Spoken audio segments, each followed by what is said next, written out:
it's Kristen from Anime Collective. So 2024 set the bar high with series like Gachiakuta, the Vinland Saga Deluxe Editions, Hirayasumi, After God, and many more. But 2025 is already stacked with some of the most incredible confirmed releases, especially for seinen, which you guys know I already mostly collect. Today I'm breaking down the best editions and licenses coming this year. Let's get into it. The first major new edition of 2025 is out now, the Vagabond Definitive Edition. If you haven't read Vagabond yet, it's one of the greatest manga of all time, following Miyamoto Musashi on a brutal yet introspective path toward becoming the ultimate swordsman. The art is stunning, the storytelling is on another level, and this new edition finally does it justice. It's a large hardcover about the same size as the Berserk Deluxe Editions, with sewn binding, sharper print quality, full color pages, and way less gutter loss compared to the VizBigs. If you're a longtime fan, it's worth upgrading. If you're new to Vagabond, this is hands down the best way to read it. I broke everything down in my full review if you want to see more. If you're looking for another high-quality deluxe edition, Planetes is getting the upgrade it deserves. Written by Vinland Saga's Makoto Yukimura, this hard sci-fi series follows a crew cleaning up space debris in the 2070s, but it's really about ambition, loss, and isolation. Dark Horse is releasing it in two 7x10 hardcovers starting July 29th, with metallic gilded edges, debossed textures, and gorgeous full-color pages. If you're a sci-fi fan, this is one to pick up.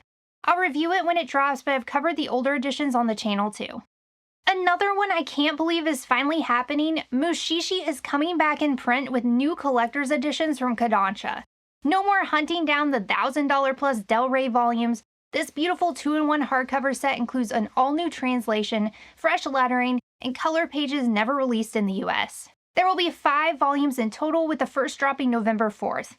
Mushishi is one of my all-time favorite paranormal manga series, quiet, introspective, and timeless. If you missed it the first time around, don't sleep on this reprint. Also coming this year, excitingly as new additions, are the Gunsmith Cats manga omnibuses, March 4, 2025. These 3-in-1 omnibuses feature the 2000s unflipped version, keeping the original right-to-left reading format for the first time in a collected edition. Also, the Blood Blockade Battlefront omnibuses. This is a 3-in-1 omnibus that collects volumes 1 through 3, plus the bonus chapter Eden of Master Fighters. Another series that's no longer out of print thanks to this new release. If you're a fan of Trigun, this is a must-read. It's from the same creator and it's packed full of action. Witch Hat Atelier Box Set 1 is arriving on August 5th. This collector's box set includes the first 6 volumes of the series plus exclusive art cards. Witch Hat follows Coco, a young girl who dreams of becoming a witch in a world where magic users are born, not made. But when she meets the mysterious Qufri, everything changes. The art in this series is beautiful, with some of the most stunning panels I've ever seen. The story starts whimsical and lighthearted, but slowly reveals a darker, deeper mystery beneath the surface. If you haven't read Witch Hat Atelier yet, this box set will be a great way to get into the series. Arriving on September 2nd, we have the Nana 25th Anniversary editions. These new paperback editions will kick off with a 384-page volume, though no cover art has been revealed yet. Nana is one of my favorite music series, so I can't wait to check these out. On September 30th, we're getting Gaunt's G manga omnibuses. This spin-off of Gaunt's is getting a complete omnibus, collecting all 3 volumes in one. If you're a Gaunt's fan like me, this is definitely worth checking out if you missed out on the singles. Still hoping we get Gaunt's E one day too. On October 28th, we're getting a Hell's Paradise complete box set. This 13-volume box set includes the entire series, plus an exclusive 80-page bonus epilogue book, Forest of Misfortune. You guys know I love complete box sets, and while I already picked up the volumes, if you haven't yet, this is a must-own. It's one of the best dark fantasy manga in recent years. Also coming this fall is the Mobile Suit Gundam The Origin Deluxe Edition from Kodansha, a premium hardcover with a faux leather debossed cover, larger 7.5 by 10 trim size, and high-quality printing for both color and black and white pages. I love the hardcovers that are already out, so I'm really excited to compare these two when it drops. And finally, we are getting a complete Fruits Basket box set from Yin Press in 2025. It collects all the volumes along with lenticular cards and new cover designs from the previously released Perfect editions. That covers my most anticipated new editions coming this year. Some long overdue reprints, premium upgrades, and collector sets. Now let's take a look at the new manga licenses coming this year. When you open up a series and an assassin has a kindergartner lined up in their sights, you know you're in for something, and that's Kindergarten Wars. It's endearing and wacky in the best way possible, chaotic, fast-paced, and way more heartfelt than you'd expect. The story follows Rita, aka Convict 999, a former assassin now working at a kindergarten for the kids of world leaders, elites, and even notorious criminals. These kids are constant targets, and Rita's job is to keep them safe. She's strong, unfiltered, and completely hopeless around attractive men, which adds to the humor. It gets more heartwarming as you learn more about the characters, but honestly, oddball assassins taking on other oddball assassins while protecting a kindergarten is all I need. And both the kids and the teachers make up a great supporting cast. If you like Sakamoto Days or Assassination Classroom, this is one to check out. The Color of the End is one of this year's standout post-apocalyptic sci-fi series, and it's out now. It follows Saya as she wanders a ruined world in search of life, told through haunting visuals and quiet, reflective storytelling. It gave me that same sense of isolation I felt reading Blom, but with a different kind of emotional pull. If you like atmospheric, visual-heavy sci-fi, this one's worth checking out. This next one, Superball Girls, is bonkers in the best way possible. It follows a down-on-his-luck guy whose life has taken a bizarre turn when a superball bounces into his hand, only to release a beautiful woman from inside it. Things only get more chaotic from there as the chapters continue. If you've read anything by the creators of Prison School and Blue Lock, you know you're in for something wild, and this absolutely delivers. The humor is there, but so too is the action. The art is incredible, the pacing is nonstop, and the characters are intense, unhinged, and oddly charming. I love that these two creators teamed up for this one. It's one of the most entertaining new series I've picked up this year. I grew up watching Godzilla, so I'm always down for a unique take on the kaiju genre, and Gachiakuta the Gigantus really delivers on that front. Kent, the creator of Colorless, brings his stylish art and great storytelling to a series that mixes post-disaster reflection with some intense kaiju action. Miyako, who survived the original attack, now sells kaiju merch in her rebuilt tourist town. But when Gayatima shows up again, things take a turn, and it becomes clear that there's more going on than just another rampage. It's intense, smart, and way more layered than you'd expect, and I'm hooked to see where this one goes. Phantom Busters has a cool style and some great character designs with a premise that stands out right away. Why fight ghosts when you can just eat them?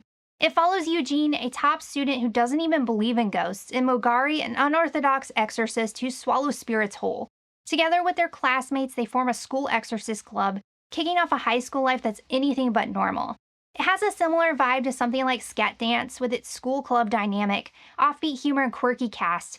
And there's a bit of that Dandadan energy too, though Dandadan is definitely the more chaotic one. Still, if you're into these kinds of series, this one's worth checking out. If you've seen my Junji Ito guide, you know I love his short story collections. Smashed Shiver, Fragments of Horror, Alien Tombs are some of my favorites. Moan brings 6 brand new stories that dive into obsession, dread, and warped reality in classic Ito fashion. From eerie pipes groaning in the walls, to flowers shaped like eyeballs, and unsettling memories in remote villages, it's the kind of strange, spine-tingling horror Ito fans like me live for, and I'm excited to see how this one stacks up. Kentaro Miura is the GOAT, and always will be for me, so I can't wait to pick this up in September. Duranki was discontinued after his passing, but it's one I recommend nonetheless. It explores ancient myth through the eyes of a divine child born between worlds. It's a gentler, more mystical side of Miura's work brought to life by Studio Gaga, and this edition includes original story outlines, concept art, and more from Miura's creative process. If you're a fan, this one's a must-have. Viral Hit is a martial arts manhwa that starts out serious but brings in the comedy later on, and it works.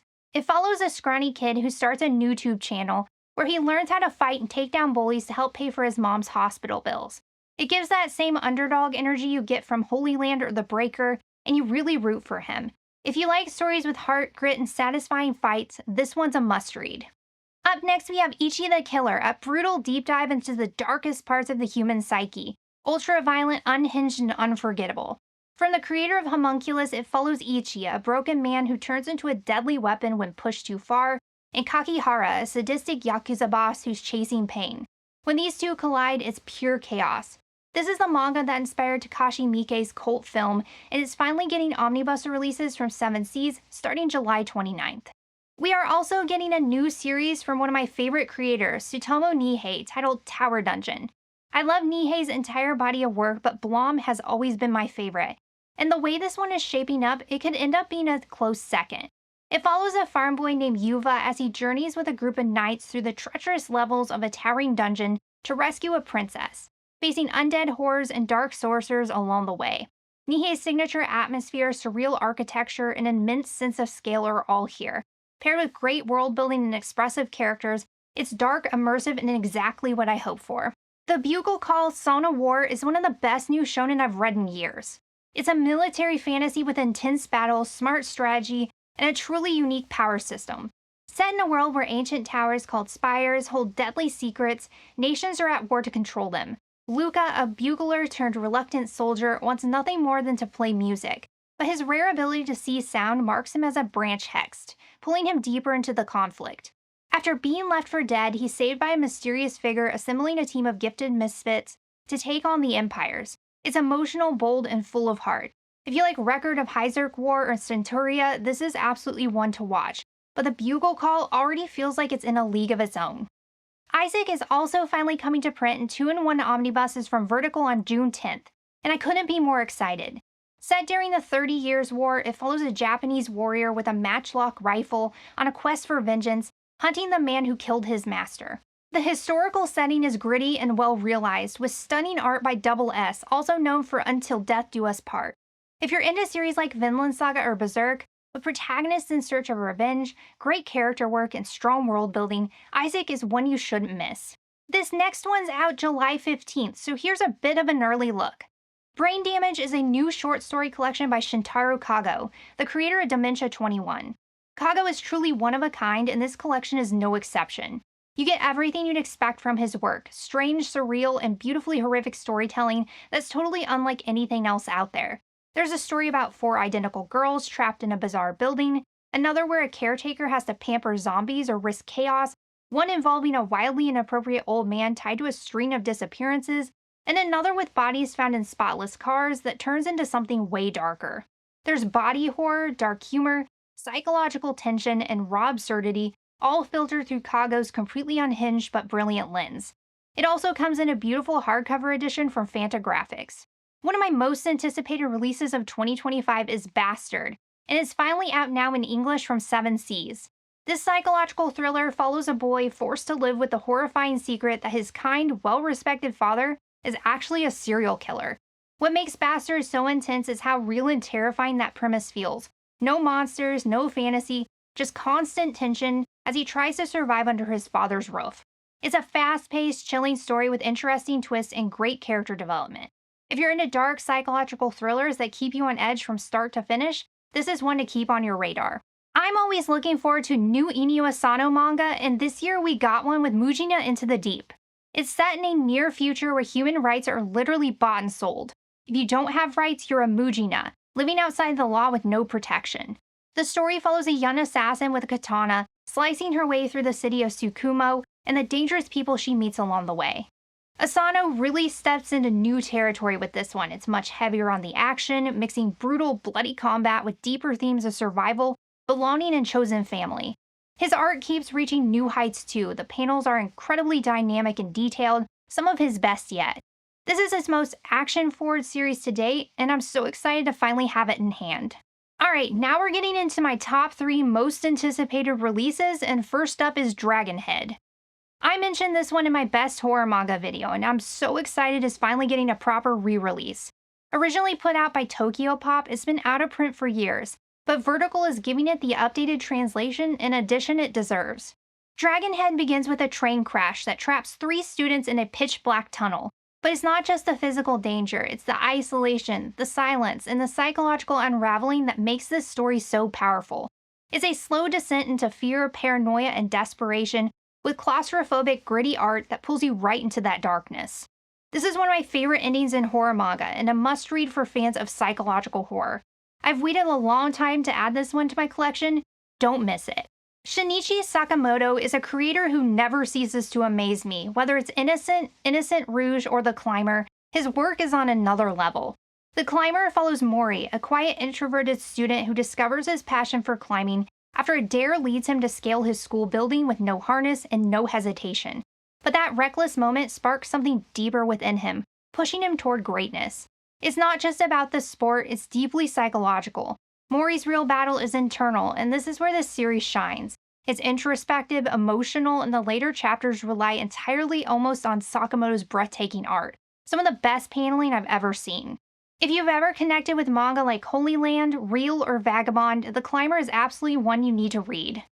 Just like I've been waiting for The Climber to finally get an English release, I've been waiting a long time for this one too. Kingdom by Yasuhisa Hara. It's one of the most requested manga out there, and after years of waiting and hoping, it's finally coming to English in 2025. This series is huge, 74 volumes and still going. Set during China's Warring States period, it follows a war orphan who dreams of becoming the greatest general under the heavens and fighting to unify the country. Kingdom delivers everything you'd want in a historical war epic: massive battles, well thought out strategy, and high stakes political drama. The pacing is excellent, the arcs build naturally, and the momentum rarely lets up. The art is detailed and expressive, especially during large scale clashes and emotional or pivotal moments. If you're into Vinland Saga or Berserk, Kingdom definitely belongs on your list. To close out, I've got to give a quick nod to Steel Ball Run, finally getting an official release, and if you're a JoJo's fan, you already know this one's a big deal. And just to keep things fresh, here are a few ongoing series worth keeping an eye on. Hirayasumi, the guy she was interested in wasn't a guy at all, Goku Raku Guy, Gachiakuta, Togen Anki, Smoking Behind the Supermarket with You, Medalist, After God, and Full Night. Some really exciting stuff continuing to build momentum this year. But what about you guys? Which manga releases are you most excited for in 2025? Let me know in the comments. Personally, I'm still holding out hope for God's Deluxe Editions, Eden reprints, and a full Gintama release. If you enjoyed this video, be sure to like and subscribe. It really helps the channel and means a lot. More manga recommendations coming soon. Thanks as always for watching, and I'll see you all next time.